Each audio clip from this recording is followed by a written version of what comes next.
Maybe.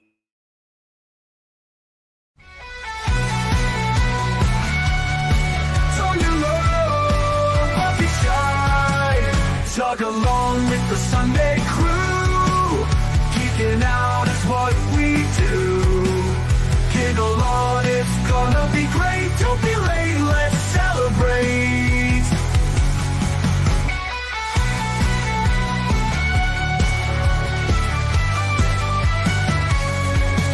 Science fiction on a screen so bright. Old classics and the new delights. The unapologetic geek will lead the way with facts and fun to fill your day. Discussing every detail, every frame, from the eerie to the loud and the tame. Gig along with all that's great. Those Sunday vibes you can't debate. Tug along with the Sunday crew. Geeking out is what we do. Giggle on, it's gonna be great. Don't be late, let's celebrate.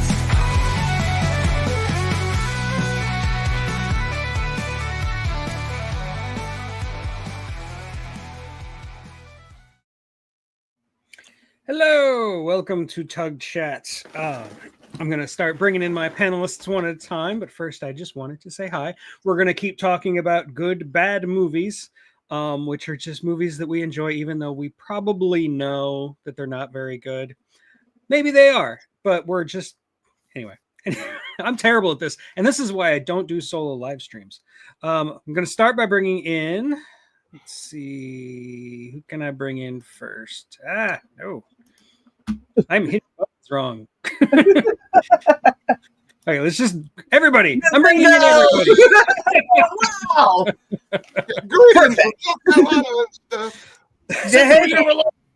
Day from California, it's on fire. Wow. Yes, and we're frozen in St. Louis, so maybe we could average it out somehow. You know, it'd be nice, right? Maybe the center of the country is like nice. Yeah.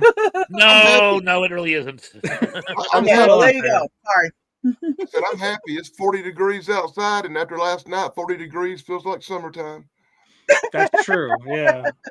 It's like 36 right now, and I looked and I saw 36, and I said, wow, it's warm. Yeah, the other night it was like 35, 36 degrees, and it felt like spring because we were down in like 20 degrees the day before. So it was like so and I'm much getting nicer. texts from my family down in Florida, like Central Florida, and they're saying it's 36 outside. We're gonna die, you know. It's so cold. It's 57 degrees outside right now, so it's gonna be a warm day. This is one of my favorite shows to do because it's the kind of a good stuff show, and I want to have cool stuff in the background. Absolutely. So I sit inside where I'm not freezing. So my show, everybody just says all the words that goes outside and freezes because you can. Is that what you're saying?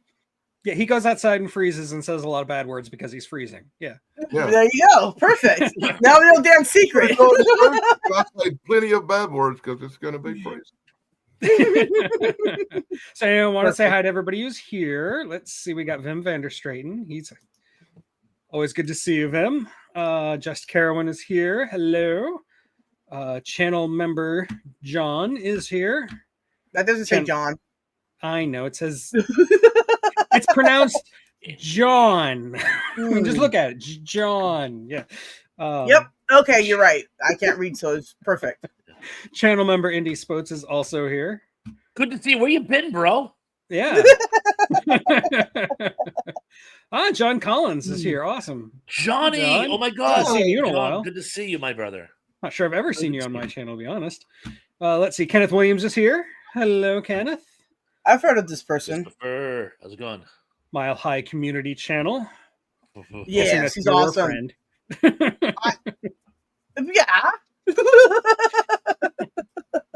It's a great channel. It's really good. First Amendment stuff. Wouldn't believe me. Yeah, there's a lot of movies from my childhood I remember, even though they were terrible because they had nudity. Yeah. Well, right on. I didn't think about that. Yeah, there's a lot of those. Movies, I got to add some stuff to my list. And Limey is here. Hello, Limey. I tried to keep my list PG. Okay, so yeah, we've got Sister Sarah here this week. We've got the great Danny Staten here this week. We've got Thrash here. I did invite Tracy. She's not here. She might show up. She might not. But her glasses are here because that's what Thrash is wearing. I like these. I do too. This is Thrash says I look like a villain in an old Batman TV show. Nice shirt, Dan. And yeah, Dan's wearing the merch. Dan's wearing Thrash's shirt. He went to his closet today. Just, I've got to get a new one because the one I have actually it's kind of like torn. It's annoying. I always try to wear a Thrash's shirt, especially if I'm on a show with him, because we co-host the show together every other week where we do the same thing we're doing here pretty much. Yeah. So yeah, like I said, we're going to continue with good bad movies, and I'm going to go ahead and let our new guests start. So I'm going to let Sarah start. Sarah can go first. Ladies first, anyway. Right there. Yeah, there you go. Okay. All right. So I'd have to say, for me, one of my most favoriteest of movies that is it's awful, but I love it. It is The Room. I love The Room. About this. Yes. I know, right? I love The Room. I've talked to Tony Wiseau myself. It was awesome. I actually kind of admire the guy. I mean, he went out there to have a goal of that awesome movie, and he did it more than I've done. Crazy. And raised all the money himself. So I'm like, I can't be bad about that. And he made The Room. It's got spoons in it. It's a lot of fun. For some reason. Framed pictures of spoons. Oh, yeah. Well, it's because they just bought it and put it up. But still, it's awesome. No, and I also appreciate... I'm confused because I thought the movies were supposed to have some level of enjoyment to them. No, I enjoy the crap out of that movie. I do. Wow. Why? If you're watching it by yourself, yeah, it's not that fun. But if you watch it with other people, heavens no! You never watch it by yourself. Don't do that. You never watch it with other people because they'll get up and leave. Well, you gotta find the right balance of spiked drinks and that. Okay. I'll be honest with you. I've sat through parts of that movie. I have never sat through the whole movie. I could not endure it. Oh, well, it's awesome. You should see the making of the movie that they made, the actual movie about it. Oh, my God. It was awesome. It was awesome. I appreciate Tommy Wiseau for he put all his effort into it. He made this movie. It's beyond terrible. And the initial reaction to it, because everybody said, this is a horrible movie, instead of getting really, really depressed by this, and he initially did get depressed by this, he eventually learned to embrace it, to understand that people were still getting entertainment out of it. So let's just go with it and embrace the silliness of it, embrace the goofy charm to it. And I think he's managed to take it really, really well. I'm not sure I would take it that well. If I produced something that was that bad and everybody reacted badly to it, as they should, I probably wouldn't be happy about it. But see, I can see where he could change his think on that, because whether what he intended obviously didn't come to fruition, but the fact of it is there are people, myself included, that do like that movie and will defend it. I mean, I know it makes your eyes bleed, but I've seen worse. I've seen Garfield Kids. I can't get over Garfield Kids. I can no longer peppermint schnapps because of that. Garfield Kids is awful. That is of the devil. Now, you see The Room and you go, oh, this is what they mean by good movies, bad movies. I got it. Fun. They also have, you go to the theater, right? And they'll throw spoons like they do for, all that, oh my gosh, Rocky Horror Picture Show, right? It's like they do that. It's awesome. And Tony Wiseau will come to some of those and he'll talk about, his making of The Room. And I happen to just love the fact that he put up that billboard in Hollywood. I don't know if he ever took it down. Yeah. But no follow-up. No. I must confess, I too have not seen the movie. I've seen many clips on YouTube. And one thing I always come back to is when you watch traditional schlock cinema, you can kind of see what they're going for and how they mess the mark. But you actually see, on paper, this probably looked entertaining. With The Room, I'm like, were you just filming in stream of consciousness? I mean, no, you wrote it down. Hi, Mark. I'm not sure what the concept even was. And again, like I said, I haven't seen it, so I must limit my responses, but I'm just based on what I have seen. It like I say, it was almost like, was this an experimental film or was this I just don't, was he trying to do like modern direct? I don't know.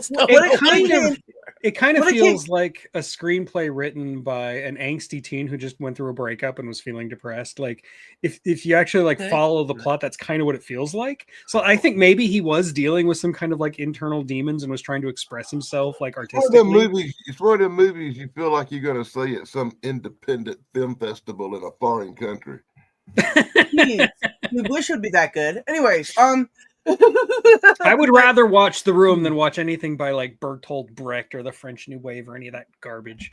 I will tell you, in support of you, Sister Sarah, every time you go to one of those sites where it says so bad they're good movies, one of the first ones that come up is The Room.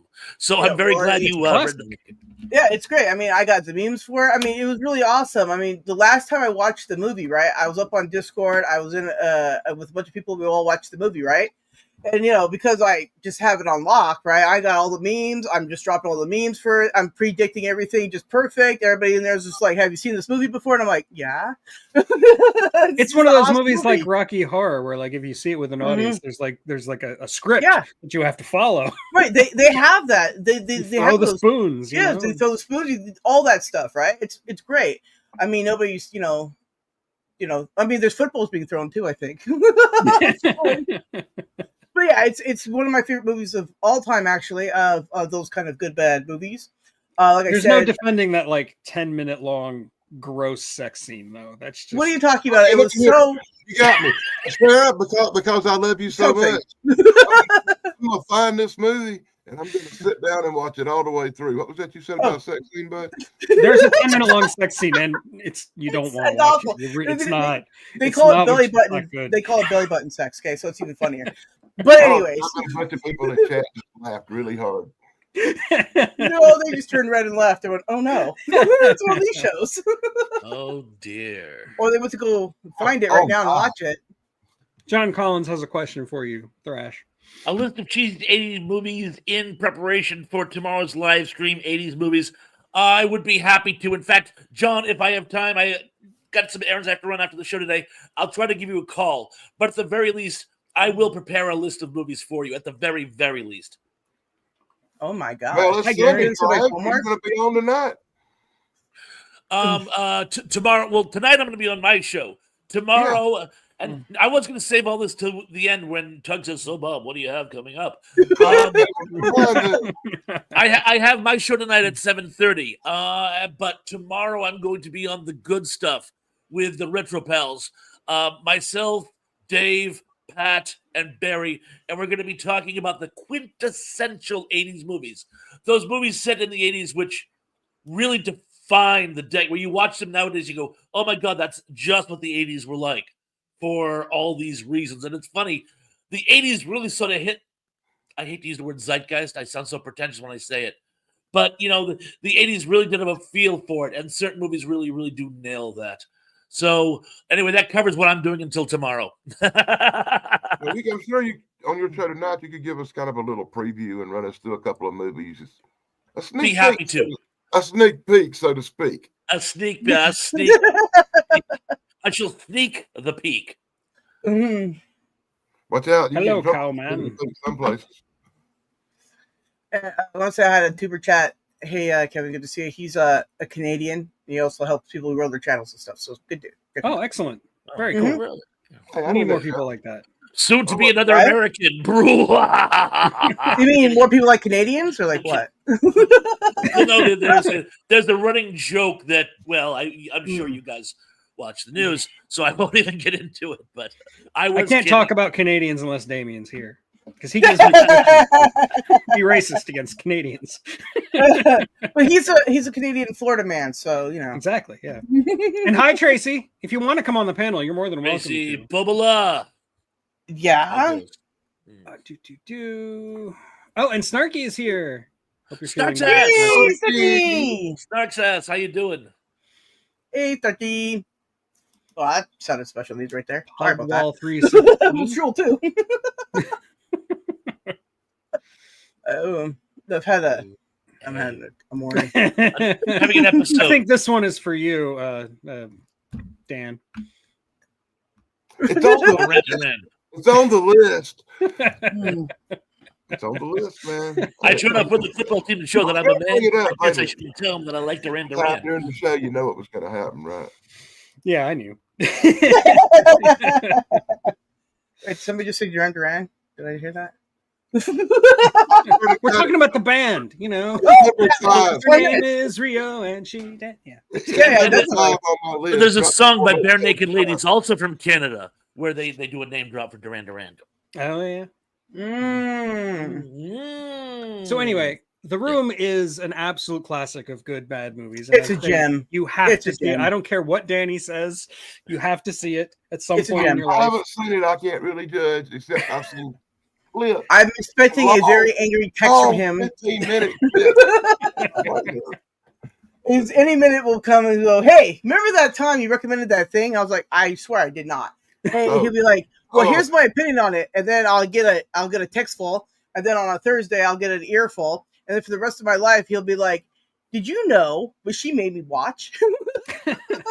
I had a friend I used to do that to in college. I would like recommend movies I would know he would hate. And he would watch them and then he'd get back to me and he'd be angry. And I'm like, dude, I've done this to you like 5 times. Why do you keep falling for it? I'm gonna give it a chance to watch it, and then I'm gonna text Sarah all about it for days. Gary. Yeah, text Yes. her, not me. Yeah. Oh, don't worry. I'll let you guys know. I'll post it everywhere. And Dad said this. So no. And I really don't like that. I really don't like that goofy little whiny guy that plays in it anyway.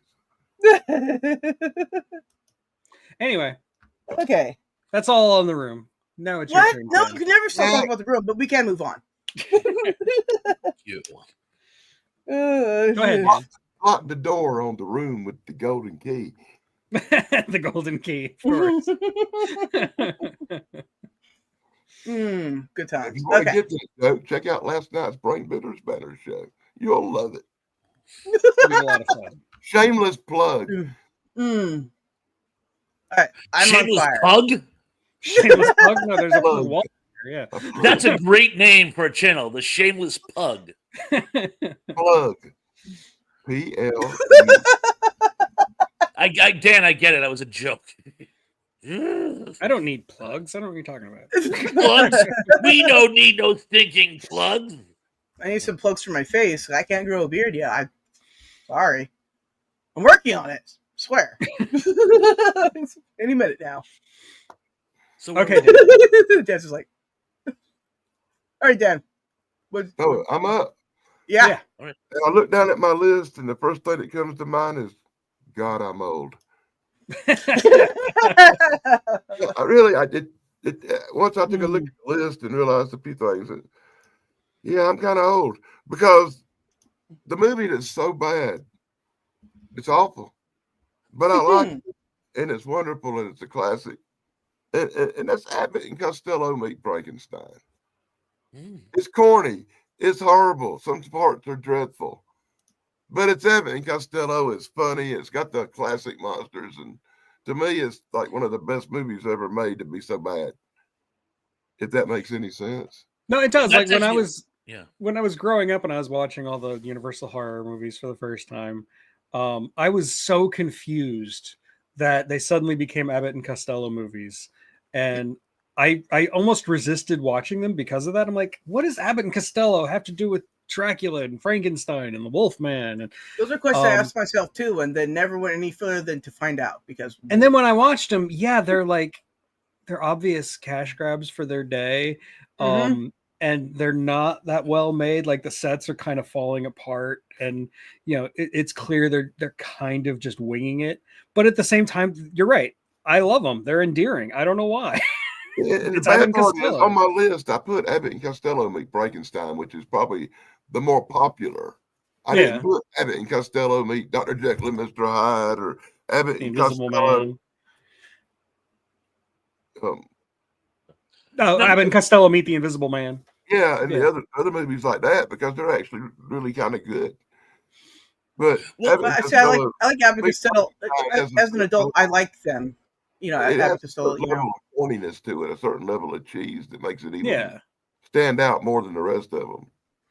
well, apparently, Lou Costello, when he read the script, hated it. Yeah.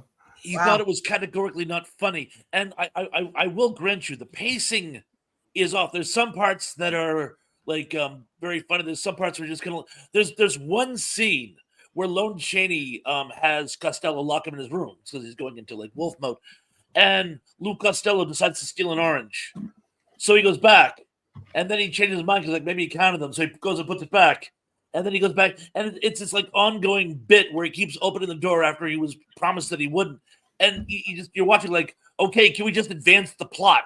If this was a vaudeville bit, people would be screaming, "Get on with it!" from the audience. But I thought parts of it actually were very funny and had good timing. The funny thing about the Abbott and Costello movies as a rule, and some of them were very well done, a lot of them, the scripts were just like love triangle movies set in a weird setting that they couldn't sell. So Universal will be like, we'll jackhammer Abbott and Costello into them and market them as an Abbott and Costello movie, and somehow this will work. There are a few movies where Abbott and Costello seem superfluous in their own movie, and it's simply because Universal was they were Universal's sort of go-tos. If this concept won't work, we'll add these two in it. And again, but sometimes I thought that worked very well. And to be honest, Abbott Costello Meet Frankenstein is one of my favorites too. You should do the It's great. experiments I do because I have such a incredibly huge family. One of my favorite things to do is the little experiment where I take the grandchildren and the nieces and nephews at Christmas time, and they're like between 7 and 14 and 15, and they're in the room with the big screen TV, and I'd put a movie in, and I would see how they enjoyed the movie, and I'd put on stuff like Abbott and Costello or The Invisible Man or the original werewolf movie, The Wolf Man, or a really old cool Christmas classic, that they hadn't seen, and I'd see how they reacted to it and see basically if it stood up. Not one kid under 14 ever didn't laugh or ever complained about Abbott and Costello anything. Saying so. Under Even 14, you said, right? Yeah. Mhm. yeah. When they got a little older, I'd say that's kind of cheesy. But the younger ones always laughed and thought it was funny. Of course, Yeah, I've watched a few the other younger Abbott ones and might be Costello. stupid because they actually laugh at Jerry Lewis and think he's funny too. There's that. Funny you should mention that. Somebody put something up about him dying today. I'm like, he died years ago, I was like, guys. he's been dead for a while now. Yeah. I was like, what the Actually, hell is this? Actually, people's already talking about that being the latest Mandela effect. Did you hear Jerry Lewis has died again? Again, still. Awesome. Zombie I am- Jerry Lewis has died. They keep on, I Are you come up kidding? with a joke. I keep on going out, but they keep on bringing me back. I was watching the news yesterday, and all these stars are going on the news, sadly, talking about their house burning down in California, in the Palisades area, in Burbank, and Palisades. up in LA, and there was stars on there. I was like, gee, I thought that sucker died a long time ago. Right? And some of them I didn't even recognize. I'm like, oh. And then they had, Oh. they had Oh. Gutenberg and the police academy was out moving cars during the fire. Yeah, he's like, everybody leave your keys in the ignition, please. I was like, or if you just park in a fire zone, try that. It's like, oh, LA, I was just so blown away that was Steve Gutenberg. I was like, Yeah. yeah, I mean, I saw it and I still didn't believe it. So I went back and read what the message Dan sent me, and I was like, okay, so this is a real thing. I'm seeing this. All right, and I'm checking my fevers to make sure I'm not dying. All right, it's happening. Somebody sent it to me, and I uttered a thing where they sent it to me. It said, I thought this guy died 10 years ago. He's out there moving cars. I sent it back. No, man, that was in a movie on Lifetime. the irony, the greatest irony of that whole thing is in the first Police Academy movie, Steven Gutenberg loses the job he has before he goes into the academy He works parking cars. I'm not making this up. He works in a parking garage. Some And I'm things like- age well, don't they? Kind of hope Steve ain't watching this today. Why that's wouldn't he? true. We're obviously He was cooler also than in the he day is. after, and hopefully that's not a coincidence. No, that's not a good one. You kidding me? Steve's got that AI set that every time his name's said anywhere on YouTube or anywhere else, it shows up on his phone. Who makes Steve Gutenberg a star? Just say his name 3 times and he'll appear. Steve Gutenberg. Steve Gutenberg. Oh Steve no! Gutenberg. And he'll move your car. Oh, Just my wondering. show tonight is at 7:30, John, and answer your question. So 7:30. is he like this? Is he like from that family that made Bibles back in the 16th century? What? It could be. Is he You from can't- the you family can't that rule it made out. Bibles? Yeah, the Gutenberg Bibles. Yeah, the I Gutenberg never. Bibles. No, I don't Bible. Sorry. Don't worry about it, Sarah. But no. I'll watch The Room, but I won't Bible. Do you understand? It's terrible. Yeah. All right. What So- movie were we Oh, talking sorry. about? I know we all kind of drifted off there, We were talking about Abbott and Costello meet Frankenstein. Right, Oh, God, right. that's bad. and then we sort of moved on. Just sort of this To LA on limbo fire. state. As my hosting duties, I'll say, let's move on. Now it is your turn. Thresh. Right. Me? Oh, I'm glad I Yes. wasn't paying attention. Let's see. I'll pull out the old list. I'm going to go with the 1980, I believe it was 86, 87, well, one of those. Roma cult classic, Surf Nazis Must Die. Must die. Excellent. Yay. I'm gonna go with What's Surf wrong Nazis with Must this brought it up. Die. starfish? Oh man! This movie is a fever dream. Do you understand? Even by trauma standards, this movie is nuts. I'm experiencing that right now. Go on. The premise is actually kind of similar to Escape from LA, the sequel to Escape from New York, where Great movie. what I happened- say Surf Nazis Must Die is better. I couldn't agree with you more. Order. But a series of natural disasters renders the coast of Southern California uninhabitable. Sound It already familiar? is. I was going to say, moving forward. Thank you. It was 87. Thank you, Indy. Always trust Indy.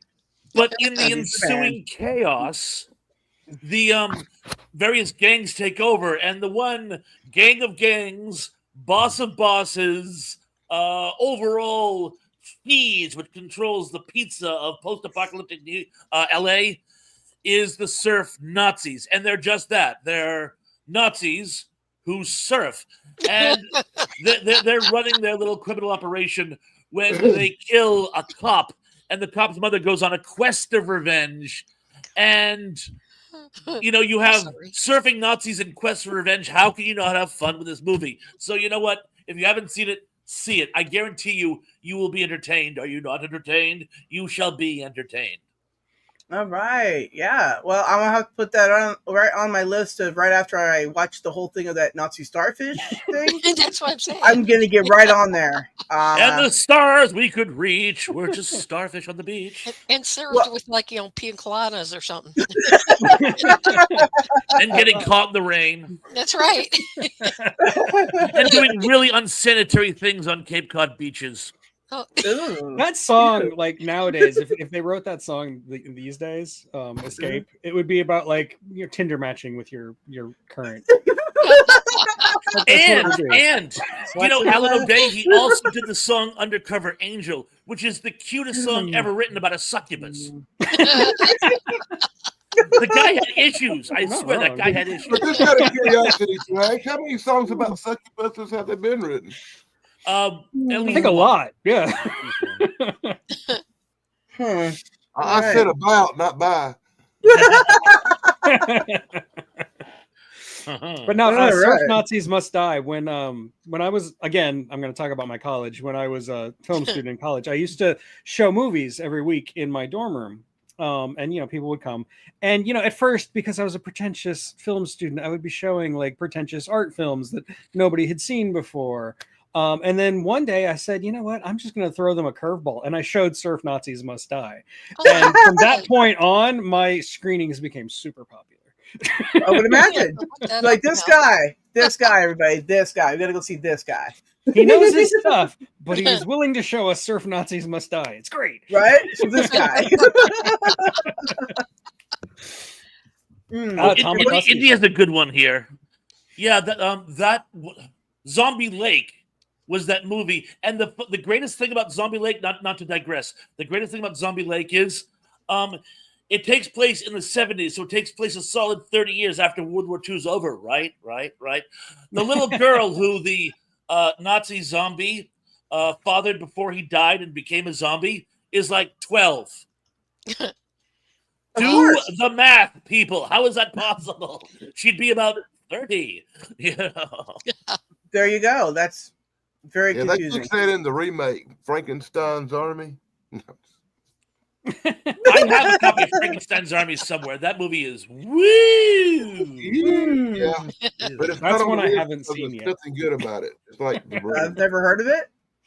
Don't worry, it's like The Room, and there's nothing good about it at all. So must see. I don't know. Some of the cyborgs he builds are kind of cool. Like the one Frankenstein that has the propeller for a head. I thought that was kind of crazy. And I mean, literally crazy. You know? I thought they were zombies. I didn't know they were cyborgs. They look like Well, zombies. when he starts putting them together with machines, when you it's like Gigan. When you add living tissue to mechanics and create biomechanics, it's called a cyborg. Well, I really got to start watching these movies sober. You're gonna start doing everything sober. It's like no. Like that's gonna happen. I love how this stream is the one place you can go where you can learn about how Gigan represents what a cyborg is. I love it. There you go. Right, Godzilla? Godzilla agrees. Yes. Godzilla stamp of approval. I don't think Godzilla likes Gigan though. He was the first one to draw blood. Oh, I know, right? Oh my gosh, yes.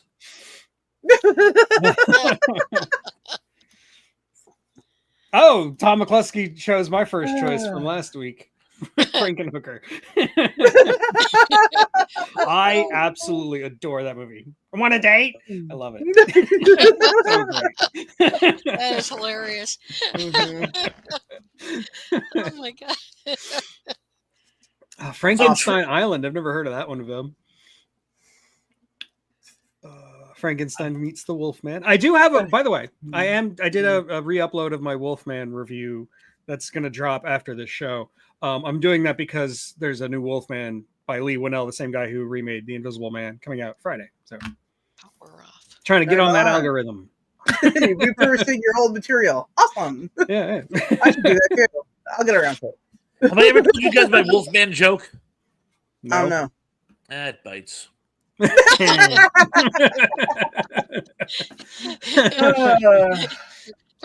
put Frankenhooker on Pluto. That's awesome. I actually saw Wolfman something out yesterday because I heard about that too. Would Frankenhooker make a good double feature with Pieces? Yeah, that could work. I would watch that totally. Yeah. Oh god, that's funny. Okay, well now Tracy, do you have a good bad movie you would like to share with us? It's so good it's bad. I mean, because I like John Waters a lot. But Oh, he good. did that one called Polyester. And the time when I saw it, they handed out cards that had like different scents. And it was like almost like you were there. And it was like 12 different scents. And one of them was like, icky, like poo. And then the other one was like vomit. And the other one was like really bad, rosy, posy So smell. could you imagine if the room had scent cards? I'd be like football. But that, I mean, it is so good. It's so bad. And she, Divine is like, a transvestite, and he's going for the dirtiest person in the world. And then there's a couple people after him that want to be even dirtier than he is. Oh, it's so raunchy. It's good. It's hilarious. No, I didn't expect that with Tracy. I thought she'd come out with Mac and Me or something. Oh, that's not a good movie. Yeah. We're going straight into John Waters, Yeah, that's not good. The I mean, drag it's- queen that ate dog poop, you know. Yeah, exactly. Yes, yes. But his movies are just so darn entertaining. They are. They They are. really, There's really something are. mesmerizing about it. It's great. Well, I went to one of his I like watching film train wrecks festivals. I love too. Hairspray. There's a Tracy Turnblad. I call myself Tracy Turnblad. Oh. There you go. No, and also if you ever watch interviews with him, or you get a chance to see him live, get him to talk, like John Waters is actually very, very intelligent and very, very funny. Yeah, he is. Yeah, he gave an opening a monologue in Q&A at the film festival I saw him in Provincetown once, and he's incredibly funny. He's actually funnier in real life than in a lot of his movies. It's very I agree. Yeah. Mhm. Okay, so if we're going to go ahead and talk about John Waters, I'm going to bring up a movie he didn't actually make, but he's in it, and that is Seed of Chucky. This is the black sheep of the Child's Play series that a lot of people hate, but it's my absolute favorite Child's Play movie. I think it is the best. This is the one where you've got Chucky, played by Dourif, Brad Dourif, and then you've got his wife, who is also a doll, played by what's her name? Jennifer Tilly. Jennifer Tilly, thank you. Say it with respect. I mean, I could definitely picture her in my mind. I couldn't picture her name though. There you go. And they have a child doll that was raised in England that is gender confused, Oh God. named either Glenn or Glenda, which is a reference to Ed Wood. Mhm. And Glenda, the yeah, I whole know. movie is a ridiculous, lambasting John Waters style satire of Hollywood culture, because you've got the actual Jennifer Tilly is actually in the movie, and like the doll version is trying to kill her to like take her place. It's bizarre. I have to see this now. And yeah, have you you've seen got- the TV series? I Where the haven't doll yet. takes I haven't over seen it yet. Jennifer Tilly. It's wonderful. I love it. I want to see it because I do love the Child's Play movies. I love the series, and I love that. Reminds me of Trilogy of Terror the, with the Oh, yeah. Zuni Warrior doll. Zuni doll. It's more like the 144 levels of terror because there's just so many cool episodes. But no, like Seed of Chucky there's nothing. It's not horror. There's absolutely nothing about it is horror. It is 100% comedy, and it is screwball, gross out comedy. It's if you like things like South Park movie or things like, or John Waters movies, you will like this movie. I've got It to does see have John Waters in it playing a paparazzi, which is Figures. perfect. And of course, he dies a horrible, horrible death, which is Oh great. God. Don't give it away. But I will say no more because I don't want to spoil it. But it is a fantastic, fantastic movie. And I really wish the Child's Play series could have continued in that vein, because a lot of people complain that it got too silly, but I think it didn't get silly enough. It could have gone further. Dude,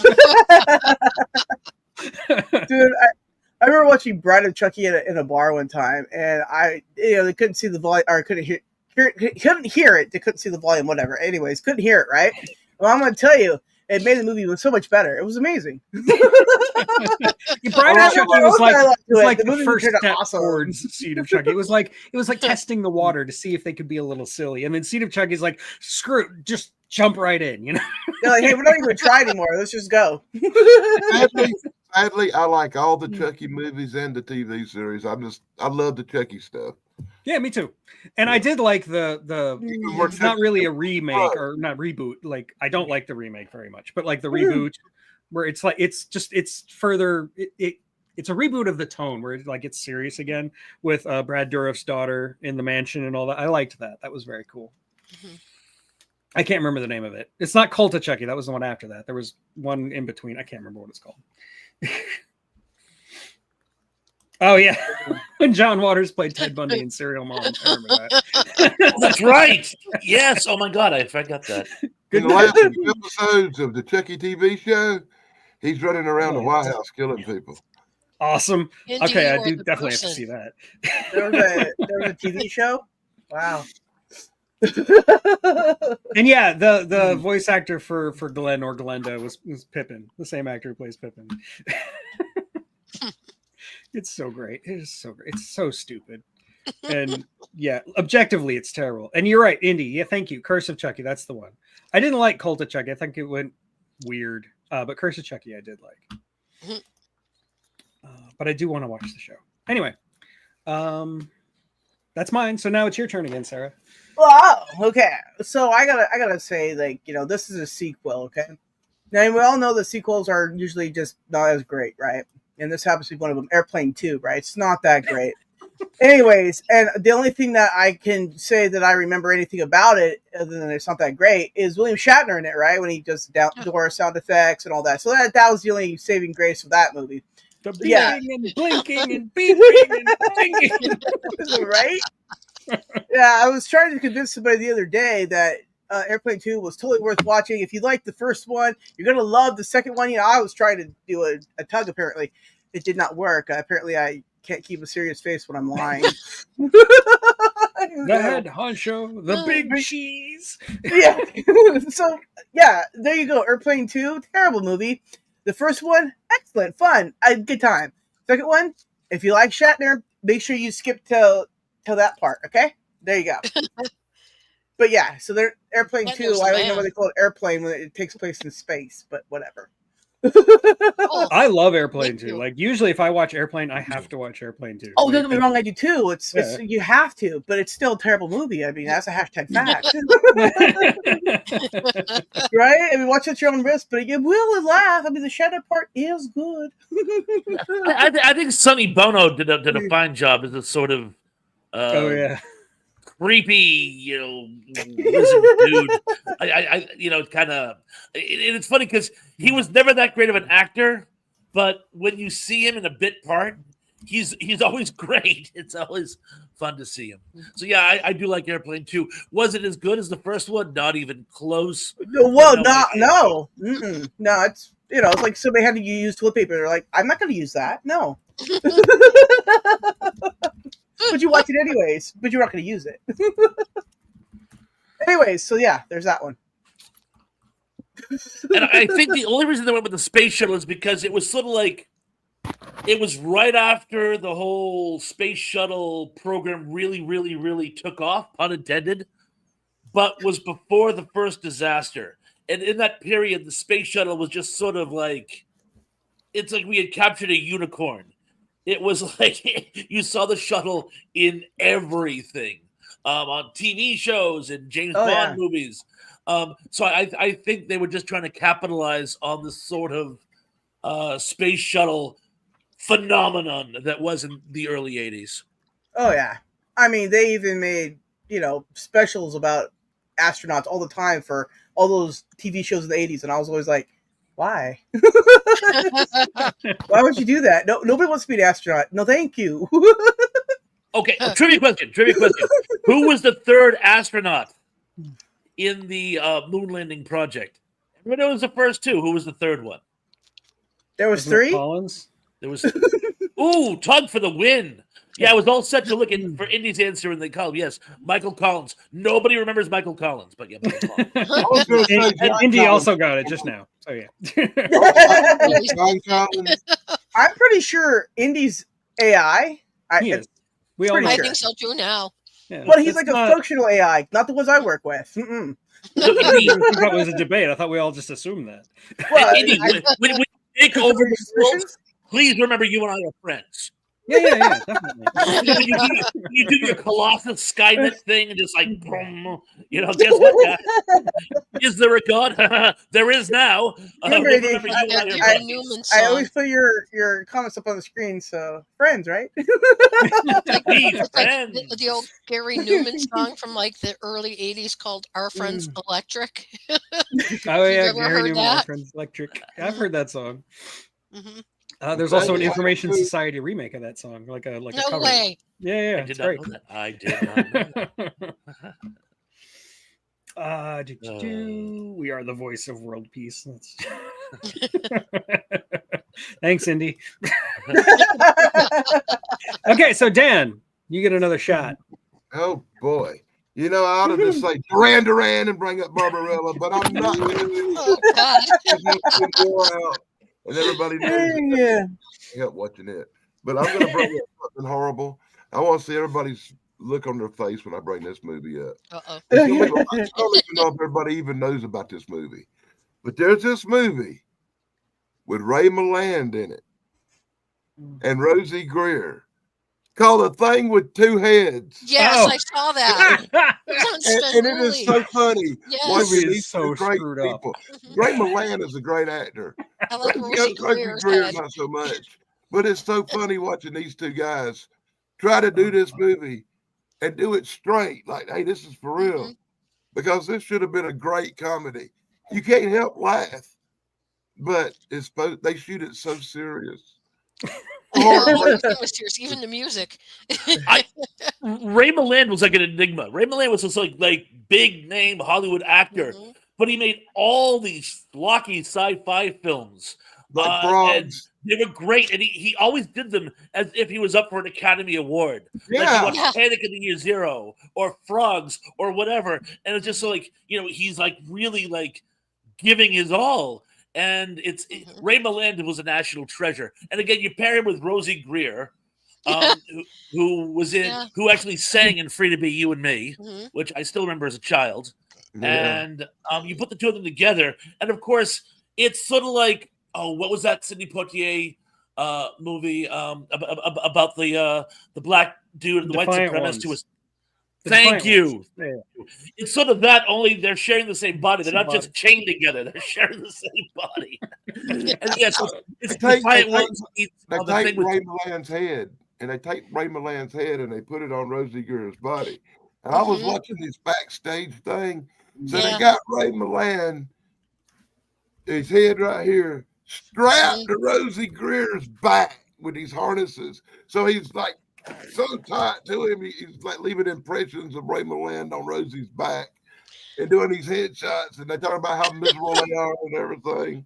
I like the shots where they're running. But they played it so serious. Not one time in there do you see them crack a smile or goof on their performance. Hold on a second. I'm going to try to share a picture. Oh, God. That's a great choice, Danny. It really is. On so many levels, it's a great choice. That's a good movie. Oh, here we go. There you go. Yep, Yeah, there you there go. we are. When you're looking at this, you got to remember that poor Ray Milland is strapped to Rosie's butt. Rosie's going to be enjoying it. Oh my gosh, who's here? Distributed Monsters. Brother, where you been? So good to see you. We don't know what's going on here. It's a very good question. I got a pretty good idea. Self-explanatory, personally. But whatever. I blame Dan for this. Sarah's probably the only one on the panel that hadn't seen the movie. I saw that movie on Svengoolie. It was hilarious. Wow, I couldn't look away. Yeah, I came across it relatively recently. It was for one of my videos. I was doing something, and I think it had Ray Milland in it, and I was just like looking up other Ray Milland movies, and I found that movie, and I had to like know more. I had to go find a copy of it and see it, and of course, I had to put like a short, brief snippet of it in my video. So yeah, that movie is a train wreck. It's like you can't look away. Yeah, I know, right? An excellent choice, Dan, and one I did not see coming. That's a great one. That's what I did. Here's a surprise for you. Brilliant. Okay, so that means it's you, Thrash. Me? Oh, thank you. I'm actually going to skip to what the last one on my list is, but I really like talking about it now for whatever reason. I'm going to go with 1984's Chud. Oh, God. This film is a disaster. It's a horror, comedy, political satire, and fails at all three. Yet, and at the same time, when I saw it on like late night TV when I was in high school with my buddy, we were having like a sleepover and it was on, and we had the most. We rented it. We rented it from a pre-Blockbuster mom-pop video store, and we had the time of our lives. Parts of it are actually very, very, very funny. And the monsters are just, the whole thing was actually a nod to the Time Machine. The Chuds are effectively a homage to the Morlocks. Great, yes, man. that time machine, Mhm. and an Escape from New York did a similar thing as well with the crazies underneath. And of course, it's part horror, and of course, it shows the 1980s suspicion to the sort of bougie politicians and how they're all out to get us.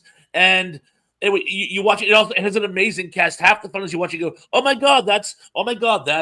John Goodman has a walk on in it, and the scene where the woman gets her like heel caught while she's walking her dog, and then gets pulled in, and the dog is just kind of there, like, are we still filming? It's just this movie is so much fun. Apparently, there was a sequel. I never saw the sequel. I heard the sequel was so bad it actually went around and became bad again. So I never bothered with the sequel. But I gotta tell you, the first Chud is an experience to be experienced. And people in the chat, Andy, maybe give him a minute. What does Chud actually stand for? Well, there's in the two. in the chat. Oh. And while they're doing that, let me tell you, I actually liked the first Chud movie. I thought it was great. I looked past the cheesy special effects and the acting was solid. I thought it stood up. I liked the movie a lot. It was, as a horror movie, it was Chud 2, Bud to Chud that give me nightmares and made my head hurt. Movie. Well, everyone has the first one. There's actually two meanings. But let's see if anyone gets a second one. And Daniel Stern, actually, it's like one of his first films, I believe, and he gives this like amazing performance. Like really as well. So just it was one of those cases where even though it wasn't a great film, people really put their heart into it. And that's the thing that was sort of I should mention, at least, because we've all kind of discussed it but never said it out loud. These films all have heart. They're not phoning it in like Leonard Part 6. They actually, that's a bad. You know what? Movie. Bad movie or not, let's actually like put some effort into this. Let's make something we can be proud of, even if it's terrible. See, there was a couple of more movies like that come out around the same time. There was one called Boogans. Oh, the Boogans. And there was one about a mutant bear called Prophecy, the monster movie. And they all had that certain level of monster cheese to them. But you could look past some of the special effects because the acting and the stories were just so good back then. Hey, Chance. Hey, Chance. Hey, Chance. Chance, my brother. Sorry about your Steelers. Sorry about your Steelers. Oh, and people, I apologize. It was very, very overcast when I started today, but the sun just came out. And there's a shaft of light coming through my shade. And I can't seem to. You look almost angelic there, Robert. If I seem like I'm holding a weird position, it's just because I'm trying to keep it down. For a minute, you kind of look like one of them vampires in that Twilight movie and started sparkling. I'm a monster. You just had like a glowing suspender or something. It's like he's got a phaser. You stand out like a shaft of gold when all around you is dark. Oh my god. Oh, it's gone. I'm sitting in a weird position. No, it's gone. It's not there anymore. Oh my god, the sun went away. It was, but there was some. You complained about the sun and went by. Whatever. Because the sun is just a bright spot in the nighttime. There you go. Yeah. Oh, and music, movies, and more. Hello. Ryan, what's going on, brother? Hello. Hello. Oh, okay. So, Tracy, your turn. Yes. I've got two movies that a lot of people loved and they thought they were, really great, which they were. But the movies I have are a tie for each other. The first one is Pearl Harbor, and the second one is Titanic. Okay. The reason why I say that is both have like love stories intertwined with what's going on. It's like, do they really need to have, lovers in love and all this stuff? I don't want to see that. If I want to see a war movie, I'll go with Tora, because that's one of the best ones about World War II. When you say Pearl Harbor, which one are you talking about? The one with Matt Damon or the original one? Yeah. Yeah. Ben Affleck. Oh, the good one. And, are you talking about the one with Ben Affleck and Matt Damon or the really old good one? No, the one from like the 90s, I think it Yeah, the is. Ben Affleck one. Yeah, Yeah, that That was wasn't Matt Damon. terrible. It was Matt Damon. No, it was Ben No, Affleck it was Ben Affleck. what's his name? from Ashton. Black Dahlia. God, what is his Yeah, I name? saw that movie in theaters and it Lucky caught Number fire. 11. That guy. Yes. All I can think of is Matt Damon now. But no, it was I Indy. have to Why have you Google it. forsaken me? No, I just couldn't stand it. Josh Hartnett. Yes, Josh Hartnett. Yeah, I got it at the same time as Indy. See, if we're going to see a movie like that, please, I don't need to. I would seen like it to see today, the it's special impressive, effects. I yeah. don't need to see lovers in love. It's not that kind of movie, especially with thinking about it with Pearl Harbor, the men getting Everybody killed and dies. heads I'm flying in off, love. blood squirting everywhere, and it's like, oh, but there's a love story intertwined with it. I'm like, oh, Oh yeah, I stepped over the dead bodies, but I'm in love. Get it. Titanic is exactly. kind of like a romantic story, like just the way we look at it, it's romantic. Yeah, I can live That with Pearl bothers me. Harbor. I can But live with Pearl both. Harbor, I can live with both versions of Pearl Harbor, but I watched Titanic, and by the time I got to the end of Titanic, I was tearing for the iceberg. Same here. What are you talking about? Well, That's my favorite movie of all time. I It took love my dad to Titanic. see it. Unironically, I think it's a good movie. So I'm Now- sorry. You folks know what a history buff I am. You know, and World War II, a specialty. So I was actually looking forward to Pearl Harbor, and the Yeah, idea of adding a human angle to a war film does work in the original Midway And Mike, with Charlton Heston. There's a whole subplot where his son has fallen in love with a Japanese girl and things are kind of going downhill. So there is room for human interest. In fact, that does help flesh it out, particularly when one of them gets killed. So it's like because then there's stakes. You remember Biggs gets killed in Star Wars. Yep. And there's this like big shakeup where we're supposed to really care about that. But we don't because the We scene didn't with meet him. Biggs Yeah. in the beginning is deleted. So it's like it does help give us some stakes. That being said, the thing about Pearl Harbor is they jammed this love triangle down our throat at the cost of the actual war.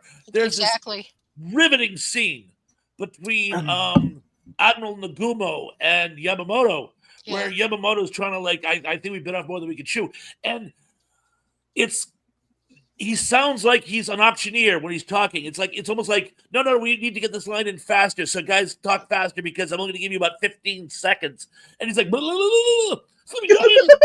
And it's like, dude, you can't make a World War II movie and not have references to World War. That was my biggest problem with the animated Anastasia. Mhm. How can you have a movie about Anastasia and have no reference to the Russian Revolution? For God's sake, that's kind of an omission. Mhm. Now, it wasn't a good movie anyway, and they made Rasputin the bad guy, and but Oh so, God. you know what? like My when, digression's having a digression, so I'm going to pull back. But yeah, that was if Pearl Harbor just had something to do with World War II, I could have enjoyed it. Mhm. well, I think Pearl Harbor, like the movie, it's a bad movie. I despise Pearl Harbor. it's terrible. It's an appalling movie. But it does have some saving graces. The effects are very, very good, especially Mhm. during the Pearl Harbor attack. The entire subplot involving Cuba Gooding Jr. is actually really good. If the whole movie had been that, I would have I loved would the have movie. loved it. That's Yeah. a true story too. Fantastic.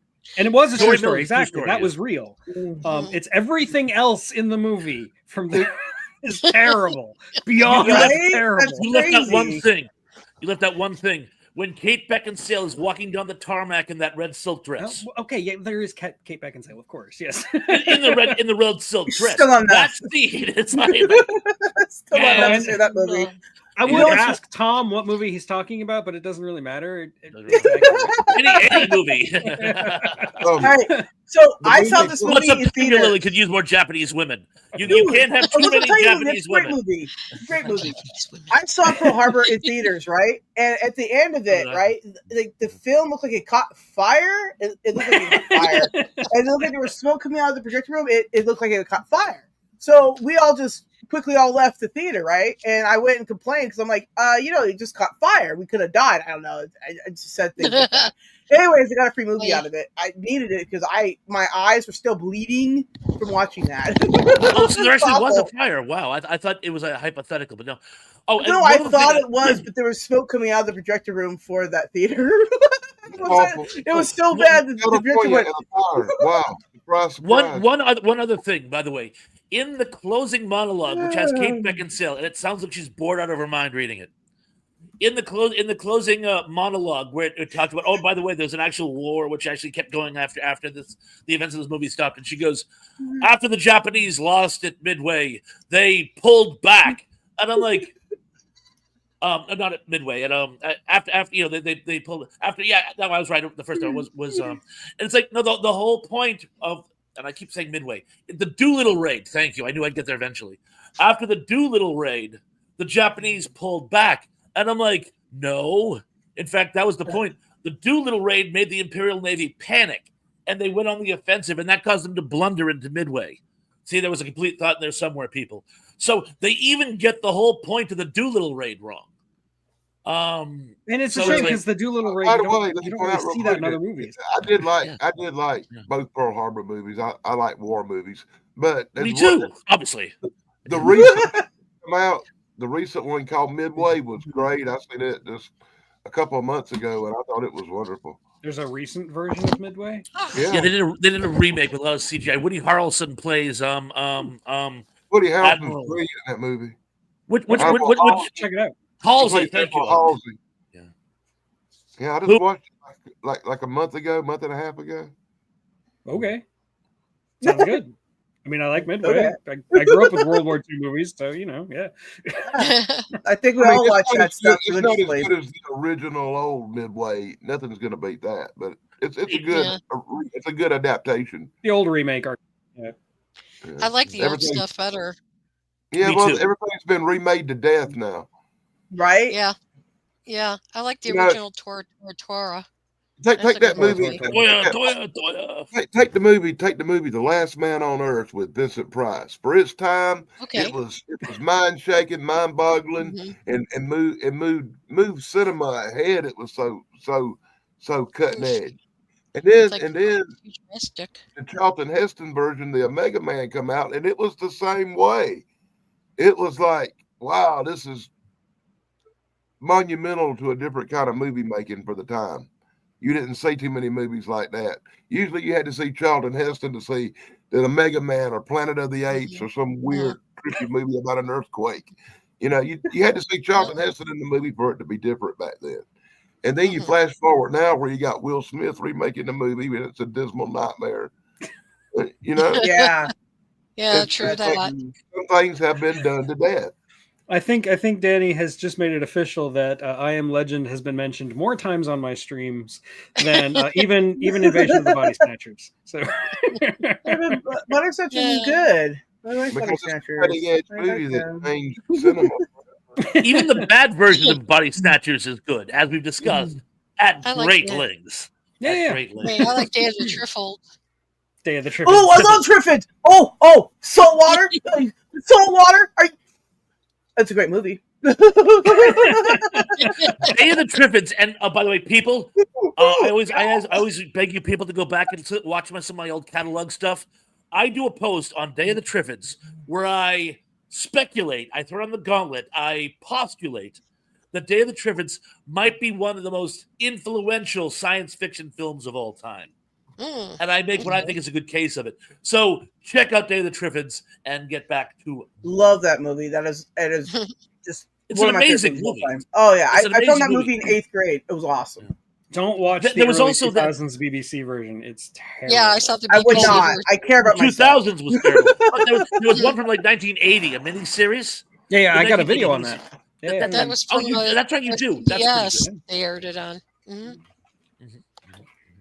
that's great. Yeah, watch the 80s version. Don't or watch the original movie, but don't watch the Mhm. 2000s version. It's Well, beyond the terrible. 2000s, they do like a running zombies type thing. Where Yeah. the Triffids, they're like octopuses and kind of really, and I'm like, what made the Triffids so terrifying was that sort of relentless. Yeah. And I find that far more scary than something just coming at you because you don't have time to be scared. It just gets you before you know it's at you. So take that, BBC. Yeah. BBC can't even get cameras right, so whatever. Yeah. Leonard Hey. Part 6. Oh my god. A chance. Well, they said that looked good on paper, but was dreadful in execution. And when you watch it, you can almost be like, "Yeah, I kind of see there's like some nuggets of interest here." But the It's whole kinda thing was like- just executed so horribly. It's kind of like that bad Bruce Willis movie, Hudson Oh, Hawk. which one? Hudson Hawk. It was one of those movies that sounded good on paper, but execution just no. I saw a Bruce Not Willis good. movie like the other day, and it was like, Bruce Willis, and I don't even think he knew he was there at the movie. I'm not sure that he even knew that he was saying lines. Anyways, and it was a bunch of really bad acting, and I don't know what happened in the movie because I fell asleep. It was so entertaining. Well, Bruce Willis made a lot of just like direct to the Walmart bargain bin. Oh, well, Garbage. yeah, but Yeah. this was not even that good of quality. I mean, it was just like, you should just not have done it. It was even better idea, but whatever. What do I know? Yeah. Well, haven't you guys seen Sunset? Sunset was an amazing premise, and it's awful, but it was such a great premise. How could you fail at this? Tom Mix teaming up with an aging Wyatt Earp to fight gangsters in the 30s. Why are we not having fun here? But it's terrible. That sounds like an awesome movie, and it's not. Doesn't it? You two chance. Doesn't it? No, it's an amazing premise, but it's awful. And it's funny because Wow. the principal bad guy is supposed to be a caricature of Charlie Chaplin, who was very notorious in his day. So it's a sort of very creepy Charlie Chaplin-esque bad guy, and it's like, why is this movie not good? So yeah, Hey, that's bad. You ought to see Winona Earp. That's a TV show about Waters' descendants fighting demons with magic guns. Wow. really, Yeah. huh. That's all I Winona have nothing. I have nothing, and when I have nothing, that's something. Yeah. Good You point. should do, Yes. you Very should do true. that Frozen picture of Pons, that one he's just happy. He Oh, didn't you have want me anything to to say, show but it? he's just happy. So this is what happens when he doesn't have anything to say. He's just happy, everybody. He's just happy. I was throwing that in all kinds of memes, and I was sending them Yeah, to you people. give him And a lot of people were froze. going. Why are you putting Pons and everything? I'm like, because he looks so happy. I mean, look at him. He just makes everything better. We tease because we love you. Exactly. The feeling is I going mean, to be I told him ahead of time last week that I took the picture. Told me he'd done everything this week, and he was. He's The my food was brother the from eggs. another mother. So anyway, Pearl Harbor. Yes, terrible movie. Oh, Was that what we were talking about? You're right. exactly. I liked it. I didn't hate it. Well, it's okay, Dan. We still love you. Mhm. Yeah, I prefer disagreement. I don't like it when we all Yeah. agree on something. It's boring. Oh, I love that we all agree on I couldn't something. agree with Outfit. I've seen a lot worse movies than Pearl Harbor. Yeah, ain't that the truth? Well, yeah, Yeah. me too. Garfield kids. Did I mention that? Ugh. Money will God thrown away. forbid, Pearl Harbor's about somebody that actually came out of the room. Okay. Money thrown away. They came out of the Be room like and my done dollars something, and it startled some people. Well, I tell you. Okay, if we ever do a show, or if you do a show on movies that actually just you don't want to watch at all, Garfield kids. Okay, it's just terrible. That would be one. That would be a movie called The Happening. No, That's actually the terrible next too. one I was going to talk about. Like literally, No. you just segued into my choice. All right, go How for did you it. do that? Doug, run with it. Run with it. Little pat. Dan's a fanboy. He's in your head. That's amazing, Dan. How did you do that? I don't know, just the same way I know who the killer was last night. Walker, the diamond thief. I still won that, man. I won one. that. I said it was I right. won it. I did. I do everything right. Me. I said way earlier. I got the motive. Oh yeah, I just said it was a badly Don't need written a thing. motive. I just knew Harper was guilty. So the happening. I'm not Doug, myself. Doug, The take it. Happening. The Yes, Happening. this is a very bad movie. It It's is beyond everything bad. wrong with M. Night Shyamalan. Like all of his excesses in one movie. The plot makes absolutely no sense. Mark wind's Wahlberg gonna can't kill act me. his way out of a tin hat. It's Well, yeah, so, he's an underwear on them. so That's cool. bad. It's got some of the worst dialogue I've ever heard in my life.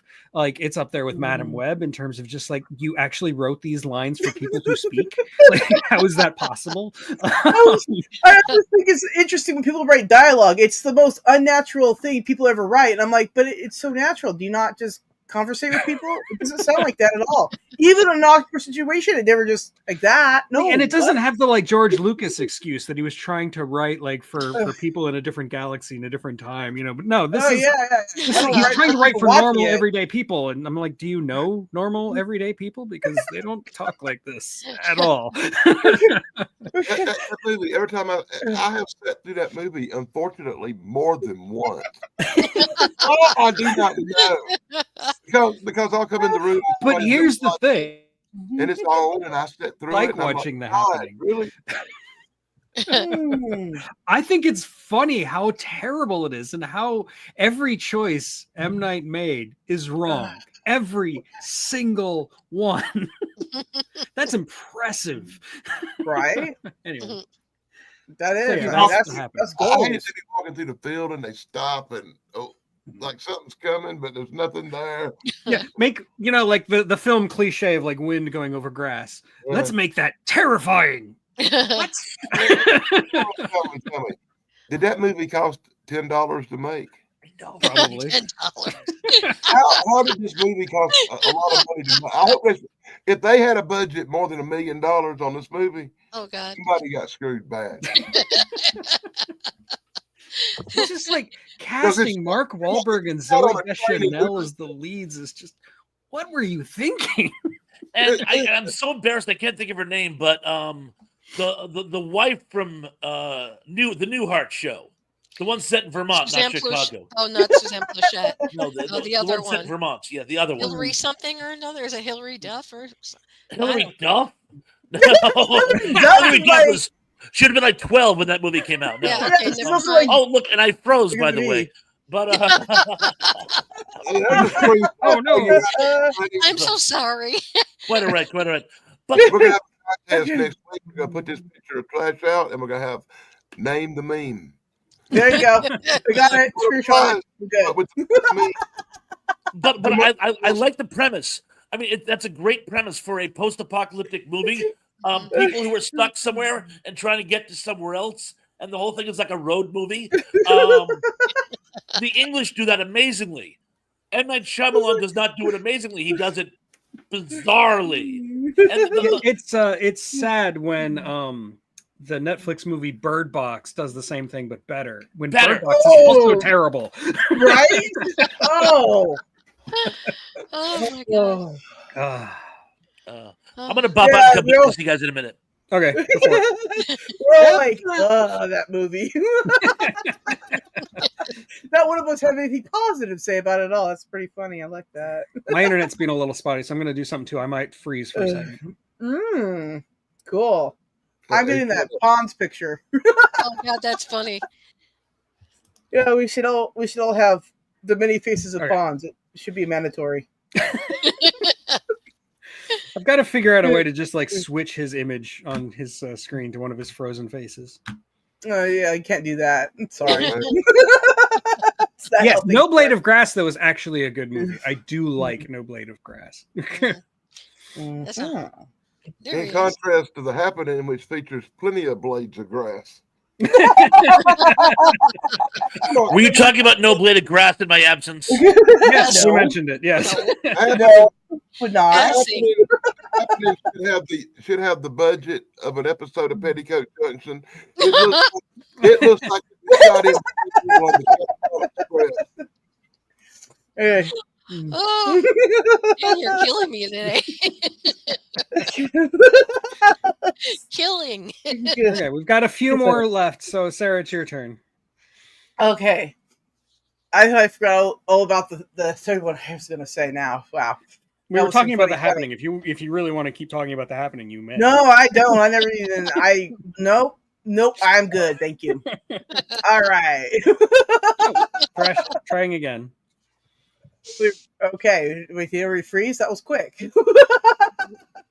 Yes, Oh, Trying to no. make up for how long he lasted longer than an hour, man. Oh, Serious stamina from Thrasher. that's unique, man. Poor guy. All right. So I gotta say, for me, another movie that is not that great, right? But you should definitely still see. They're out there, but here's one of them. Okay, all right. No, I didn't write anything down. Okay. I just gotta remember. That's I could read what I wrote anyways. That's not how I work. Oh, he's back. Oh, Yes. Fonz, we missed you so much. Changing the subject. How are you? How was the void? Okay, but no, I have to say, okay, Star Trek. Okay, Star Trek Okay. 5. Ew. What does God need with a starship? Star Trek. What 5? does God need with a starship? That is a question. That's a very valid question. What does he need with that? Now that movie is way better than the first Sleepy movie, right? Like No. Yes. No. That Sleepy movie was sleepy. I was sleepy. Okay, I was sleepy. This is when it had 3 boobies. Okay, that was something unique. Sorry, Tug. But anyways, it's a Catwoman thing. It was awesome. Anyways, my point is Star Trek 5. Oh my gosh, why? What was that? What was that? I mean, I can answer the question why. Like, I did a whole video on it. Like, there's a lot of know. things that went wrong with that movie. Well, that whole thing really is, wasn't as much Shatner's fault as you want to think it is. I want to blame Shatner, but I really can't not even his blame Shatner because there was that Catwoman thing in there. I was like, wow, that is just awesome. It's very, that Mars movie, whatever that was. That's cool.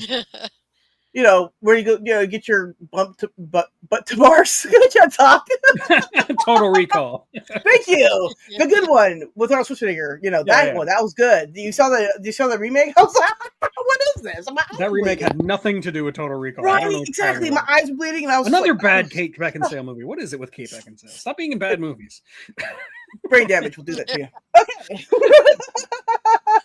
Did you really think 5 was better than 1? 1's not great, but 5 is Okay. deplorable. Right. See, but I laugh. I laugh at Star Trek 5. Okay. I laugh at that. That's the only saving grace of it is I laugh.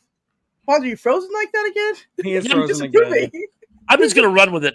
We got about almost 15 minutes to done. go. We're I'm just gonna almost be done, like so yeah. frozen. He's disapproving of me the whole stream now. I feel like he's disapproving of me. Listen, no, okay.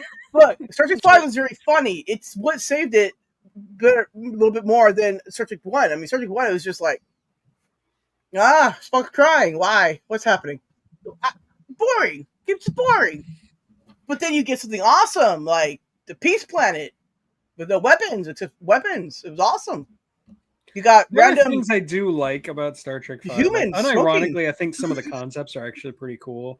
I like the idea of Cybok. It's kind of ridiculous they suddenly invent this half brother for Spock, which they do again later in Star Trek lore. But What? They keep doing that. They're like, hey, we're the one thing that's terrible. Let's keep doing it. Look No. here.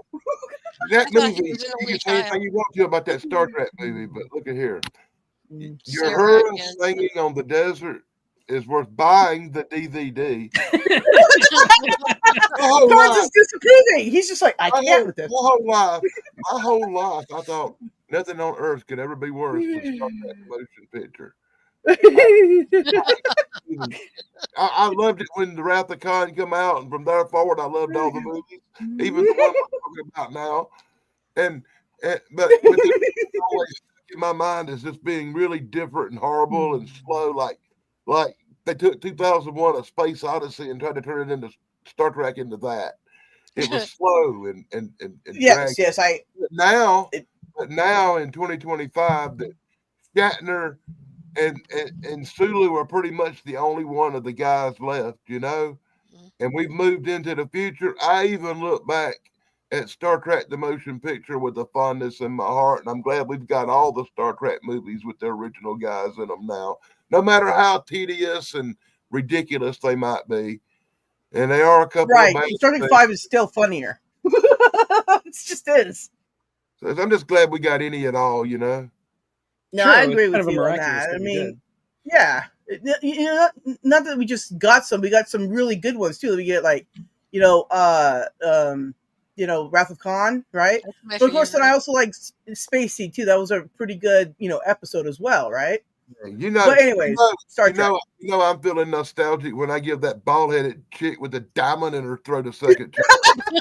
Her Persis Kambata. She was actually like when she had hair, she was something to look at.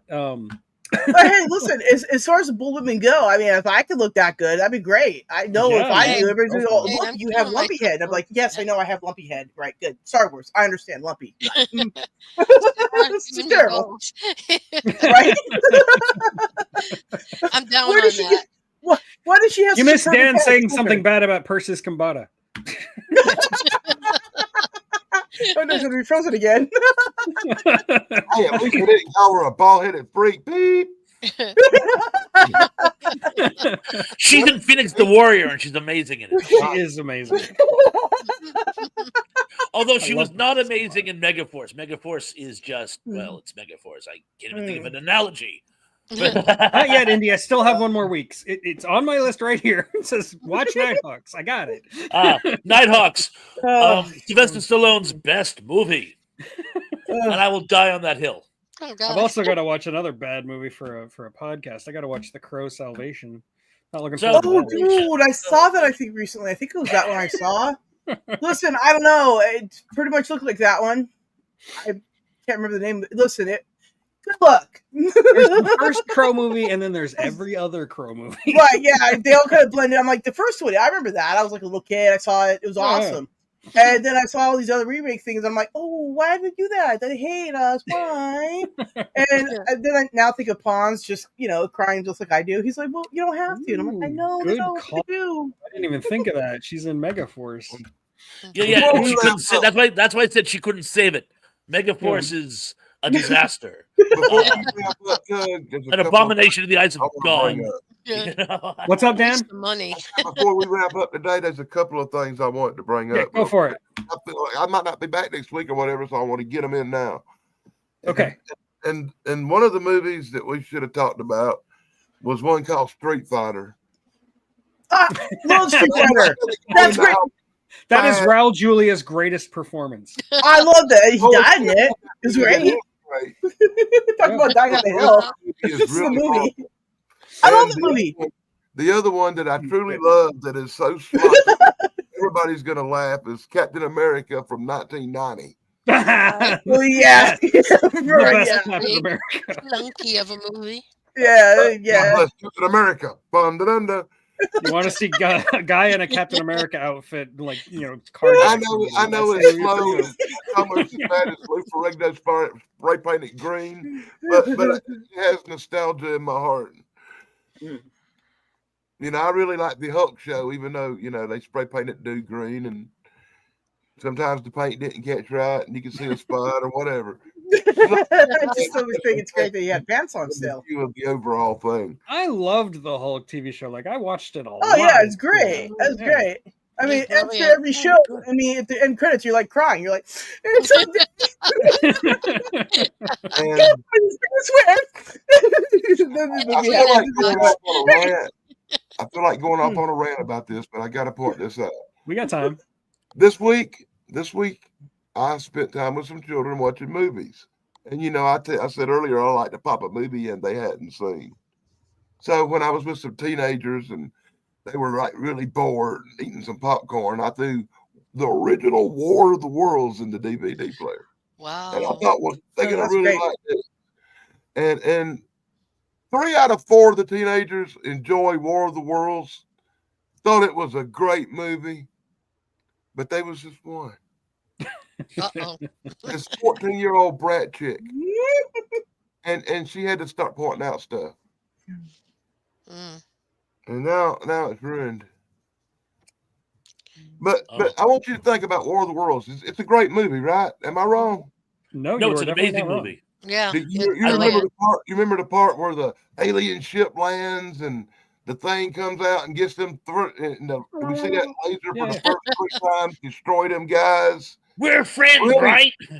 And the really cool professor and that girl having their angle and the plane crashing and them going into the house and chopping off that lens and learning how the aliens' eyes on their Martian machines work and how they see things.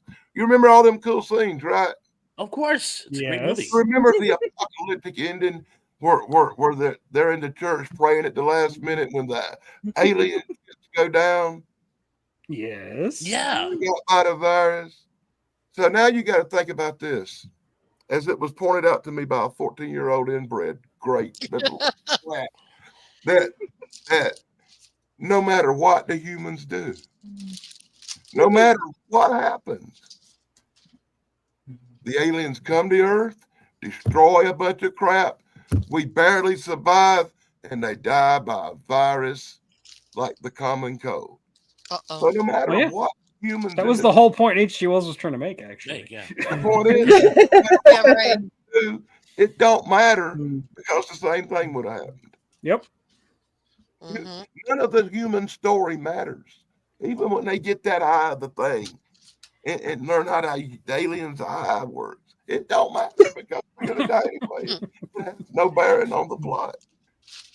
This Yeah, I little- mean the story being told isn't about how to defeat the Martians. It's just about like the futility of colonialism. So yeah. Utility of it, yeah, that's true. I never got it, but Oh no. it don't matter. Nope. In It's fact, kind of like Indiana Jones. The first Indiana Jones is called Yeah, Raiders of the Lost Ark. I got that girl on Indiana Jones didn't have to do a thing. Yeah. And that kick on the Big Bang Theory ruined it for everybody. Yeah. Big Bang Theory mentioned that, Apple right? blossom ruined your life. but of course, and yes, of course, Wells was like, it was his sort of pointing the finger, a judgmental finger at European colonialism. hmm But the disease that he was spoofing was, of course, malaria, because were it not for the development of quinine, the colonial period could not have happened, because you would send 100 men in and 10 would come back out because you were losing 90% to malaria. And this is what we saw in various parts of the world that was being colonized. So it's like, this is the thing. You know, the European colonists were almost wiped out by native disease, just as the Martians were wiped out by a native disease. Oh, and also one thing I have to point out. Let me point out the thrash real Go quick. ahead. I study a lot of history, and usually that goes the other way. It's not usually the colonists getting took out by their disease. It's usually the poor natives getting took out by nasty people's diseases that we brought in. Well, that happens too. hmm Yeah, that's another thing. Only they don't have their version of quinine. We have medicines which we withheld from the indigenous, which makes it even more horrific if you think of it that way. But before I get into a social commentary, I was watching RNG last night, and she was having a watch along for Empire Strikes Back, and one of her guests, whose name eluded me for the moment, but he pointed out the opening battle sequence between the Empire and the rebels on Hoth is a tip of the hat to War of the Worlds. That first engagement with General Mann, who I love his name, by the way, General Mann. General Mann. Are you being right? Played by legendary Les Tremaine. But where the humans try to no avail and the Martians just sort of overrun them, that is like almost a scene for scene homage in Empire Strikes Back to that scene. And when you watch it, you're like, oh my God, it is. I had never thought that, but yeah, I you're didn't right. either until I saw him do it last night, and I go, "Oh my God!" That's pretty Sounds kind of impressive. cool. hmm Yeah. hmm Even some of the dialogue where the humans are saying, "You know, we have to retreat, pull back." You know, it's yeah. That Cool. sounds awesome. Never caught that. But you can't take down one of those machines with like string around the bottom. Yeah. It wouldn't No, work. I like the original version the best, where Orson Welles scared the hell out of people. Yes. Seriously, though, it's like it left it to your imagination, and that's even worse than what you see on the screen. That's true. No, I of all the War of the Worlds adaptations, I do think that the Orson Welles radio broadcast is the one that's truly terrifying. hmm It was great Um, though. Very good. The Oh, Steven yeah. Spielberg one had some great visuals, but it was ruined just by the screaming of Ella Fanning or Dakota Fanning. Dakota whoever. Fanning. Oh my God! And you've Oh my got God. Tom Cruise trying to do a Brooklyn Well, I accent. was going to have to bring that up, but Tom Cruise is your problem. Just don't Tom Cruise, you'll be okay. Okay, let me ask Thrash real quick, or Tug. They'll know the answer to this. there's an old TV show like the Twilight Zone or something Invaders. where these two aliens are on Earth and they're like remotely from Mars and they're here undercover. And when the Orson Welles broadcast goes out, they hear it and they think it's real and they start killing people. What old sounds show great. is that? I don't know, but that sounds wonderful. I love the concept. Was that It's one an old step black and beyond? white show like Night Gallery episode or a Twilight Zone episode or I Jan, something. don't think it's Twilight Zone because I've Yeah, seen would every be- Has Twilight anybody Zone. ever seen I've it? seen Advertised on Yeah. too. That's awesome. would that be One Step Beyond? Maybe One one Step step Beyond's beyond possible. something like that. Yeah. Yeah, One because- step beyond, they almost unilaterally that they took urban legends and things that Oh. actually supposedly actually Anyway, happened. there's They this were old paranormal. show, and there's these two Martians, No, thank you. and they're in an apartment, but they're spying on Earth, working real jobs, just being Earthlings, and they're going to a party, and then that broadcast comes out, and they think, oh, well, the Vanguard's here. They didn't tell us, and they go to the communicator, the communicator's not working. But they're thinking, oh, well, this invasion's starting. We got to start to go around and start killing the people and killing the people at the party and killing the cops. I'm gonna research this. I'm It just should waiting be. for Indy to give us the answer, honestly. I've been watching the chat too. I'm like, Come on, Indy. Come on. Yeah, get those wheels turning. Oh, while we're waiting for Indy to bail us out, do I have time for one more? Okay, we can do one more. I mean, you're the Okay, one who thank you. usually has to go first. So I'm gonna do. I know. I'm gonna do Reform School Girls from 1986. This movie is so much fun. Now, again, I'm gonna now have a reputation of being a dirty old man. I Oh, was a God. teenager when it came out, so but I am a dirty old man. Hurting teenager. It was Perfect. one of those amazing 80s exploitation films that were like so much fun Mhm. back in the day. But it's not just a sort of raunchy prison knockoff film. No, this movie is amazing. It has Sybil Danning as the warden. It has Wendy O. Williams from the Plasmatics as this sort of insane prisoner gang leader. I'm frozen, sorry guys. It has Pat Ast as a sort of large Marge slat, just sort of large Marge. but yeah, sort of Mm. badass prison tough employee. And it's of course it's brought to us by it's written and directed by Tom DeSimone, who was sort of the unsung hero of exploitation film. And I gotta tell you, if you haven't seen Reform School Girls, you've got to. It makes a great double feature with Bad Girls Dormitory. And I'm now going to wait for the League of Decency to knock at my door. Bad Girls Dormitory. Bad Girls Dormitory. I'm gonna Yes, have that's to a thing. check that out, too. Let me write that I've down. heard of the movie, but I can't say I've ever seen it. So Bad Girls have a dormitory. Google that one Uh-huh. later. That is that. okay. Well, on Well, that note, on I that think we note- should wrap it up. on that note, I just said he was going to say it. It's Sorry. been over an hour and a half. So Yes. like I said earlier, I've got a re-upload of my Wolfman review that is copyright free. So that's gonna go up Awesome. at 2:00. And then on Thursday I will be on Sarah's stream where I will say naughty Right. things. And Right? then on Saturday I will be on BBB's stream where I will be my wholesome self again. That's terrible for you. I'm so sorry to hear that. I mean, I got range and everything, but that's acceptable. But yeah, I'm so sorry. It's like I have all these wholesome shows, and then one day I get to go see words. And yeah, I mean, I used to have podcasts where I would say words, but all my podcast hosts are dropping off of me. I don't know what's wrong. I'm scaring them off, I guess. Yeah, it's probably because you're too geeky. I don't know. No, Lynn's he's just lazy. It's How the many times? geeky delivery service. I was gonna say, how many times do you show up without your skin? I mean, that could be a factor. That might scare them off. Yeah, true. Yeah, see, they're not as sensible as us. We're like, oh, you don't have skin on? Okay. Okay, Indy wasn't paying attention, Danny, so he's gonna have to do a rewatch. And yeah, I'll be back next week, and we will talk more about good bad movies. It'll probably be a different panel. Mhm. Me and Thrash are pretty much the only regulars. So Yeah. I thank you. yeah. Well, I mean, you were my first, and Whoa. I just feel like you Uh-oh. belong on my channel. Ah. Thank you. Well, So anyway, anybody else have anything else to plug, Sarah? Thursdays, Saturdays, Sundays. There you go.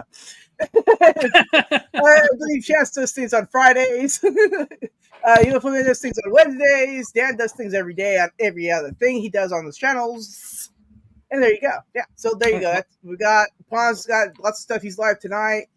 Tracy, she's doing her stuff, plus joining us too. So yeah, everybody check out everybody, because otherwise, if you don't, you won't know what's happening. Yeah, I appreciate That's crazy. that. Yeah, Right stay now, hydrated, Sarah. I know well, you're oh, not 100%. No, I'm feel better. feverish right now. This I is don't mean to awesome. talk over you. Sorry, No. Tracy. No, I didn't mean to talk over you, Stu. No. I'm about to make me some hot chocolate and have a honey bun. Oh, Okay. I got so many things to say. Sounds like diabetes. Yeah. honey. No, I went to the doctor and he said my sugar's good, so I can eat something sweet cool. today. Excellent. Well, Good for you. I Cool. think I'm doing one on radio shows. Okay, cool. Oh, nice. Some radio Cool. shows. Mhm. Speaking of the H.G. Wells radio broadcast, Actually, I have on my channel the original Where the World's on there. It's just I had to private it because every time I put up all these things, even if there's no copyright to them or whatever, I end up getting hit. And I'm like, okay, I'm just tired of getting hit from everything. So I just took everything down. But I do have it. So I do listen to it every now and then. I should look that up. That is a really good one. Hey, Tug, let me ask you real quick. Did you see my review of this comic book this week, The Time Machine? I got a notification about it, but I haven't actually watched it yet. Well, it was the second attempt, because the first attempt I put up, I showed a trailer for this movie, and they give me a copyright claim and took my video down. Trailers are supposed to be. I was in it was a great review. It was 17 minutes of my life I couldn't get back. Yeah. Because I done deleted it, and they took it down, and it went away. So I said I got to remake the video, but I can't put up a trailer. So I just pulled up one of your videos and let you talk about it for a little while.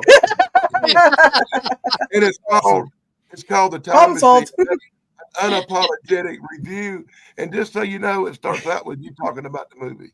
Very cool. No, I can copyright strike you. No, that's awesome. Thank you, Dan.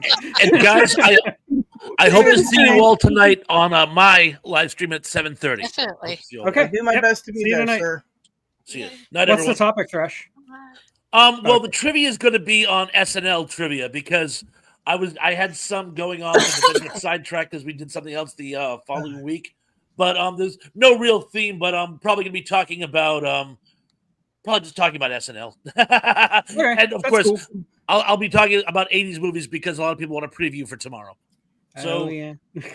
you know what, we'll talk about 80s SNL. He'll be talking about it, but you won't be seeing him because he'll probably be frozen up about 30 minutes in. He doesn't freeze on his own channel. So. No, I Yeah, don't. he does. He does. He just uses StreamYard, but yeah, he does. He freezes everywhere. Pons, we love you. You're the freezing man. I got all those screenshots. Exactly. So you'll see him around all week. Okay. Feeling individual. See you guys. Take care. See you tonight. I messed with him. But No, he's always got to run at the end of my show. It's like he's got a hard time limit. So anyway, this has been Tug Chat. I will catch you next week. Goodbye. Hey. Happy Thank you and good night.